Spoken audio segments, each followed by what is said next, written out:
फूलन Devi death date, biography, age, murder, husband, family, Umed Singh Phoolan Devi. डाकू फूलन देवी जी। फूलन देवी जी, इस नाम से शायद ही ऐसा कोई होगा जो इस नाम से आज की तारीख में वाकिफ नहीं होगा। हमारे देश भारत में जब भी डाकू का जिक्र होता है तो उसमें डाकू फूलन देवी का नाम ना आए ऐसा हो ही नहीं सकता है। इनके बिना हर डाकू की कहानी अधूरी रह जाती है और डाकू फूलन देवी के बगैर चंबल भी अधूरा लगता है, वीरान लगती है। इनके चर्चे अंतर्राष्ट्रीय स्तर तक आज भी होती है, जिनका नाम सुनकर ही लोगों में दहशत हो जाती थी। इतनी दहशत शायद आज तक किसी डाकू को लेकर नहीं हुआ होगा। इसका मुख्य कारण क्या है, ये मैं घटना के घटित समयानुसार ही बताऊंगा, जिसकी वजह जानकर आपको भी हैरानी होगी। हो सकता है कुछ लोगों को इस चीज के बारे में जानकारी हो, लेकिन जिसको नहीं पता होगी उसके लिए ये हैरानी की ही बात होगी। फूलन देवी जी की दहशत इंदिरा गांधी की सरकार में भी थी, क्योंकि ना उत्तर प्रदेश की सरकार फूलन देवी जी को पकड़ पा रही थी और ना ही इंदिरा गांधी की सरकार कुछ कर पा रही थी। उत्तर प्रदेश की सरकार जब फूलन देवी जी को पकड़ नहीं पाई तो वहां के मुख्यमंत्री तक को इस्तीफा देना पड़ गया था।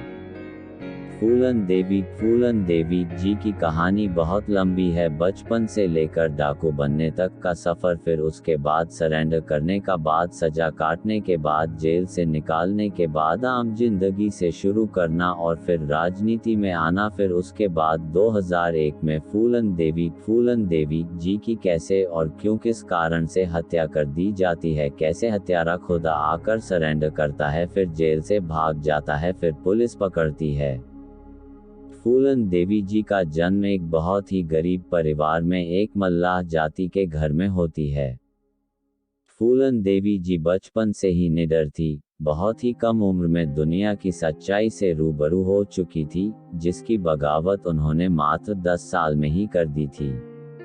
फूलन देवी जी की दहशत पूरे गांव में तो थी ही, उनके घर वाले भी, खास करके उनके पिताजी भी बहुत परेशान रहते थे, क्योंकि गांव में वो किसी से नहीं डरती थी, यहाँ तक कि पुलिस से भी लड़ जाती थी और बहुत से लोगों से लड़ तक जाती थी और ऐसी ऐसी गालियां देती थी जिसको सुनकर लोग दंग रह जाते थे। कैसे फूलन देवी जी की शादी नाबालिग में ही मात्र 10-11 साल की उम्र में उनके पिता एक अधेड़ उम्र के आदमी से बगैर फूलन देवी जी की इजाजत के शादी कर दी जाती है। फिर उसके बाद फूलन देवी जी पर उनके पति द्वारा अत्याचार किया जाता है, उसके साथ बलात्कार किया जाता है, क्योंकि शादी तो हो गई थी लेकिन गंवाना नहीं हुआ था। कैसे फूलन देवी जी अपने पति से परेशान होकर बगावत कर बैठती है। पिता के घर जाने के बाद पिता भी ठुकरा देते हैं, अपनी ही बेटी फूलन देवी पर ही झूठी केस में फंसाकर उससे छुटकारा पाने के लिए जेल तक भेजवा देती है। उसके बाद जेल में ही फूलन देवी जी के साथ पुलिस अधिकारी तक उसके साथ बलात्कार करती है। जेल से निकलने के बाद कैसे सबसे बगावत करके चंबल के बीहड़ में पहुंच जाती है और कैसे चंबल के डाकू से मिलकर एक एक करके सबसे अपने ऊपर हुए अत्याचार का बदला लेती है और क्यों एक साथ 22 लोगों को एक लाइन में खड़ा करके गोलियों से फूलन देवी जी भून देती है। फिर उसके बाद इंदिरा गांधी के समक्ष अपने 6 शर्तों के साथ अपना हथियार गांधी जी और दुर्गा जी की तस्वीर के सामने डाल देती है। फिर जेल से निकलने के बाद कैसे राजनीति में आती है और चुनाव जीतती है। फिर कुछ सालों बाद क्यों फूलन देवी जी की हत्या की साजिश की जाती है और एक दिन उसकी हत्या कर दी जाती है। हत्यारा खुद क्यों आकर पुलिस के सामने आकर सरेंडर करती है। ये तो छोटा सी कहानी थी शॉर्ट में, अभी तो पूरा पिक्चर बाकी है। बने रहे शुरू से अंत तक फूलन देवी जी के पूरी संघर्ष की कहानी जानने के लिए। Phulan Devi birthday, Dob, the 10th of August 1963. Phulan Devi, age 34 years. Phulan Devi birthplace Jalon district, Gora village, Purva, up. Phulan Devi husband name Puttilal Malla. Phulan Devi fathers name Devdeen Malla. Phulan Devi mothers name Muller Devi. Phulan Devi death date the 25th of July 2001. Phulan Devi brothers 2. Phulan Devi sister 2. फूलन देवी जी का जन्म 10 अगस्त सन 1963 को उत्तर प्रदेश के जालौन जिले के एक छोटे से गोरहा गांव पूर्वा में निषाद मल्लाह जाति में बहुत ही गरीब परिवार में हुआ था। पिता का नाम देवीदीन मल्लाह और माता का नाम मूला देवी है।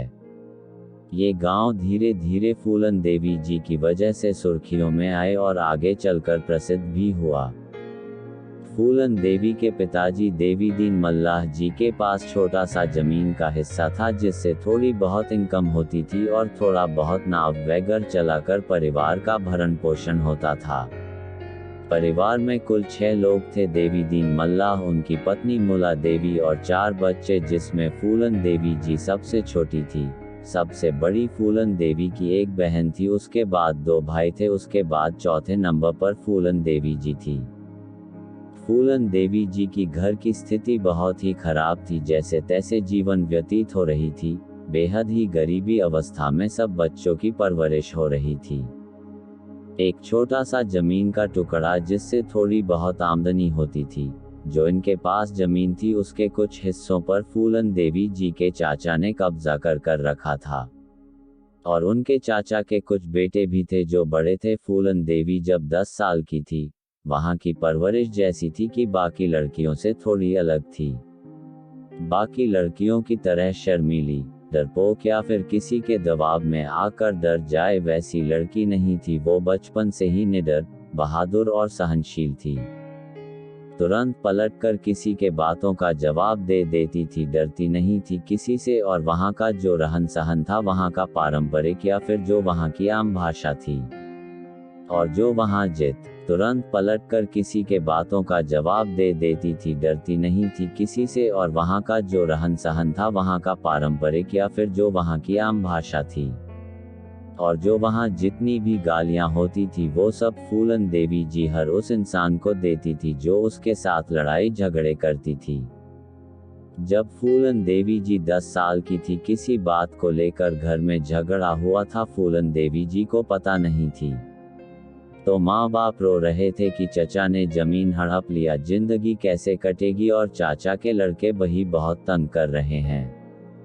जब फूलन देवी जी को ये सब बात पता चली तो फूलन देवी अपने ही चाचा थे लड़ गई, उसके बेटे से भी लड़ गई और अपनी बहन के साथ वहां के स्थानीय पुलिस थाने के बाहर धरने पर बैठ गई थी। उस वक्त फूलन देवी जी की उम्र मात्र 10 साल थी। अपने चाचा और उसके बेटे के साथ हुई लड़ाई झगड़े में फूलन देवी के चाचा के लड़के ने पत्थर से फूलन देवी जी का सर फोड़ दिया तो फूलन देवी ने भी इसके जवाब में अपने चाचा के बेटे पर पत्थर चला दिया था। तो कुछ इस तरह की थी फूलन देवी जी मात्र 10 साल की उम्र में। फिर उसके बाद फूलन देवी जी अपने ही बस्ती के लोगों और लड़कों के साथ किसी न किसी बात को लेकर अक्सर लड़ाई होती रहती थी और ये सब लड़ाई झगड़े की खबरें अब फूलन देवी जी के घर तक पहुंचने लगी थी, जिसको लेकर अक्सर फूलन देवी जी के घर वाले भी बहुत परेशान रहने लगे थे और जिसको लेकर फूलन देवी और उनके परिवार वालों के बीच भी अक्सर बातें होती थी। फूलन देवी जी को परिवार वाले बहुत समझाते थे लेकिन फूलन देवी नहीं समझते थे, जिस कारण अपने ही परिवार वालों से भी लड़ जाती थी, जिस कारण अपने ही परिवार से बन रही थी। अच्छे संबंध नहीं थे फूलन देवी जी के। जो भाई थे बहुत ही उम्र में ही उनकी मौत हो गई थी। सिर्फ घर में 2 बहनें, एक फूलन देवी और उसकी एक बड़ी बहन बची थी। जमीन को लेकर फूलन देवी चाचा के साथ अक्सर लड़ाई होती रहती थी। इसको लेकर कभी कभी अपने पिताजी से भी लड़ जाती थी। फूलन देवी जी की शादी कब और किन से हुई थी? तो फूलन देवी उस वक्त सिर्फ 11 या 12 साल की रही होगी जब उनके पिता देवीदीन मल्लाह ने गुस्से में आकर और हर दिन किसी न किसी के साथ के झगड़े से परेशान होकर उनकी शादी के नाम पर एक अधेड़ उम्र के आदमी से शादी कर दी। शादी भी ऐसे शख्स से कर दी थी जिसकी उम्र फूलन देवी जी की उम्र से करीब 3 गुना अधिक थी, करीब उसकी उम्र 32 से 38 रही होगी। फूलन देवी जी की शादी उसी की बिरादरी मल्लाह जाति में ही हुई थी। फूलन देवी जी के पति का नाम पुत्तीलाल मल्लाह था जो बगल के ही गांव का रहने वाला था। बाप ने फूलन देवी जी की शादी गुस्से में आकर सिर्फ एक देकर उससे शादी कर दी थी। यहीं से फूलन देवी जी की जिंदगी धीरे धीरे बदलनी शुरू होती है। शादी तो हो गई थी लेकिन विदाई गवना बालिग होने के बाद ही की जाती थी। इस तरह का रीति रिवाज पहले के जमाने में बहुत चलता था।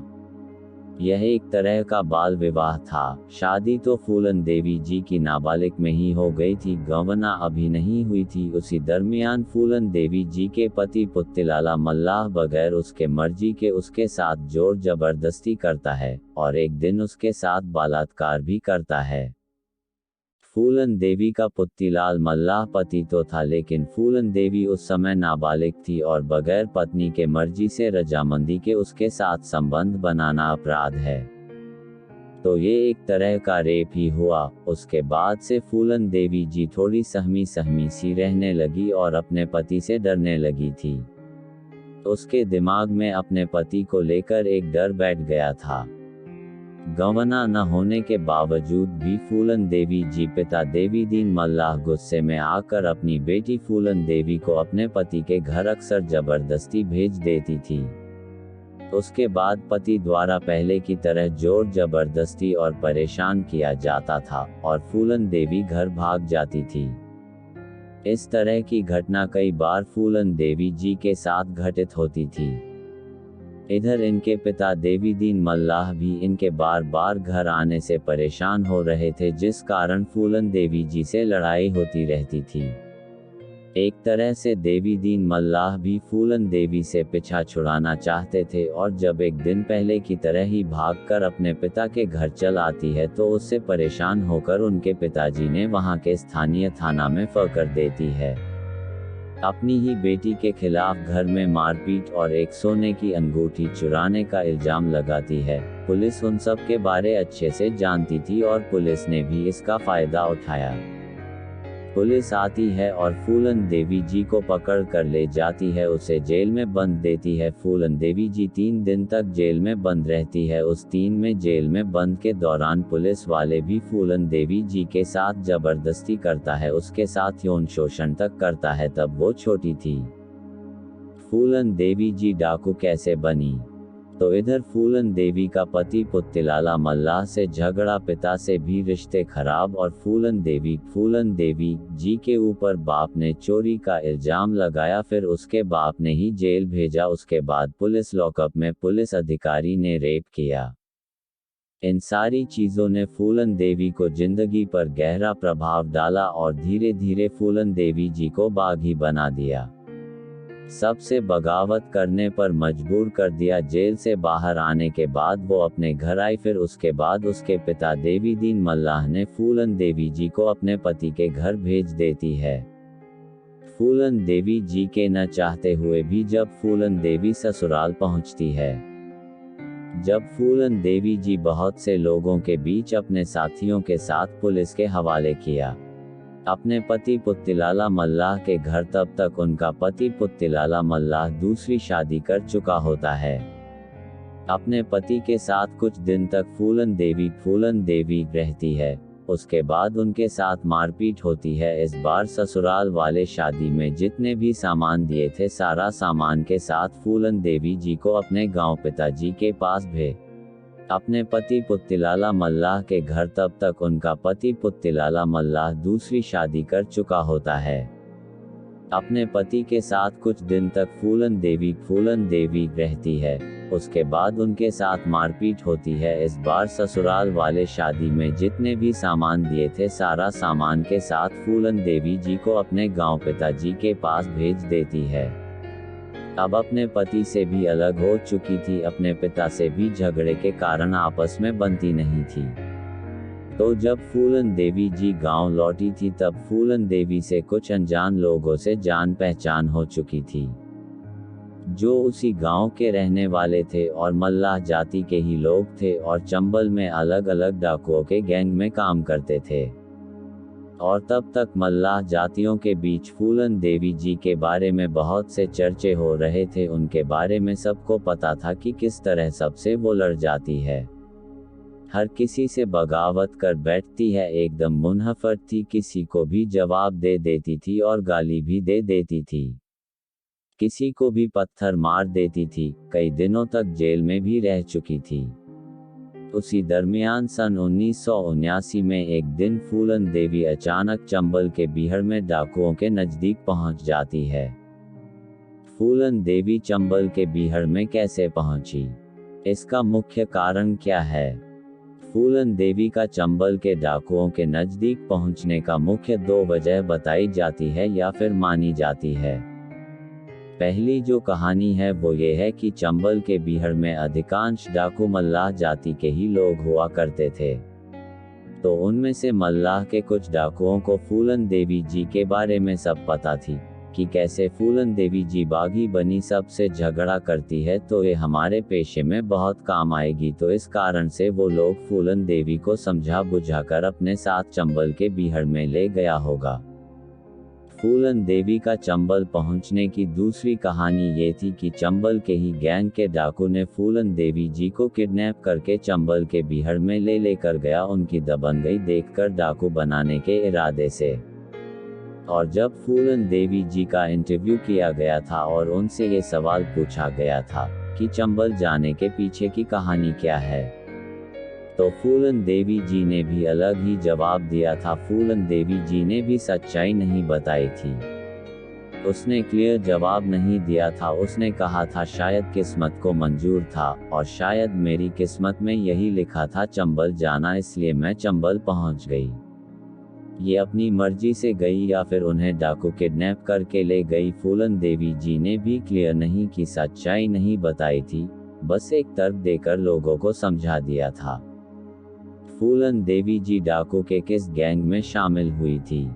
फूलन देवी जी सन 1979 में चंबल पहुंचती है। फूलन देवी जी का चंबल पहुंचने के बाद जिस डाकू के गैंग में शामिल होती है, उस गैंग के सरदार का नाम बाबू गुर्जर था और उसी गैंग का जो दूसरा लीडर था वो था विक्रम मल्लाह, जो उसी बिरादरी से आते थे जिस बिरादरी से फूलन देवी जी आती थी, मल्लाह जाति से। तो फूलन देवी जी को लेकर विक्रम मल्लाह के दिल में आदर का भाव था, यानी उसके साथ बड़े ही सलीके से पेश आते थे। और विक्रम मल्लाह को फूलन देवी जी की सारी कहानी पता थी।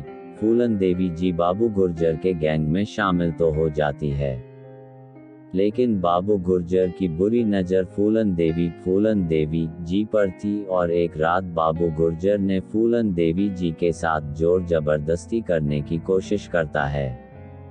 फूलन देवी जी के शोर मचाने पर उसी गैंग के दूसरे नंबर मेंबर जो कि लीडर था विक्रम मल्लाह वहां आता है और सारा माजरा पता चलने के बाद विक्रम मल्लाह और बाबू गुर्जर के बीच लड़ाई छिड़ जाती है और दोनों के बीच जबरदस्त लड़ाई होती है और लड़ाई के दौरान ही विक्रम मल्लाह बाबू गुर्जर को गोली मार देता है, जिससे उसकी मौत हो जाती है। इस बात को लेकर गैंग में अलग ही बात होती थी कि कैसे फूलन देवी के खातिर विक्रम मल्लाह अपने ही गैंग के सरदार को मार दिया।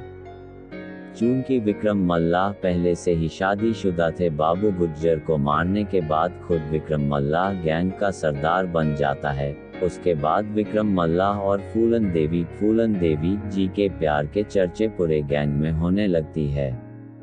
विक्रम मल्लाह गैंग की पूरी कमान संभालने के बाद विक्रम मल्लाह फूलन देवी जी को बाकायदा बंदूक राइफल चलाना भी सिखाते हैं। कैसे एक डाकू का जीवन होता है, डाकू में क्या क्या खूबियां होनी चाहिए, वो सारी चीजें फूलन देवी जी को विक्रम मल्लाह सिखाते हैं और बताते हैं। उसके बाद चंबल के डाकू विक्रम मल्लाह के गैंग उस समय छोटी मोटी किडनैपिंग का काम सुनसान सड़कों पर जा रही गाड़ियों को रोककर छिनतई करना, थोड़ी बहुत रॉबरी कर लेते थे, तो कुछ तरह डाकुओं की जिंदगी कट रही थी। तो फूलन देवी जी के गैंग में पूरी तरह कॉम्बैटेबल होने के बाद, अनुभव होने के बाद, एक दिन विक्रम मल्लाह से कहकर पूरी गैंग के साथ अपने पति पुत्ती लाल मल्लाह के गांव जाती है। गांव पहुंचने के बाद अपने पति पुत्ती लाल मल्लाह को उसके घर से घसीट कर बाहर चौराहे पर लाती है और उसे पूरी तरह फूलन देवी जी पीटती है। और लगभग अधमरा करने के बाद फूलन देवी जी पुत्ती लाल मल्लाह को छोड़ देती है। एक संदेश के साथ संदेश में कहती है कि अगर कोई अधेड़, बुजुर्ग, बुरा आदमी किसी नाबालिग छोटी लड़की से शादी करने की कोशिश करेगा, उसको फूलन देवी बीच चौराहे पर गोली मार देंगी। क्योंकि फूलन देवी खुद इन परिस्थितियों से गुजर चुकी थी, ऐसे हालातों को वह झेल चुकी थी, उनको एहसास था उसके गांव में दोबारा ऐसा किसी के साथ ना हो, इसलिए यह संदेश देती है। इसके बाद फूलन देवी लौट जाती है और ऐसे ही छोटी मोटी लूटपाट चलती रहती है, लेकिन अभी तक फूलन देवी जी सुर्खियों में नहीं आई थी। विक्रम मल्लाह के गैंग में फुट क्यों पड़ती है? विक्रम मल्लाह की हत्या किसने की? जो बाबू गुर्जर का जो गैंग था, जिसका सरदार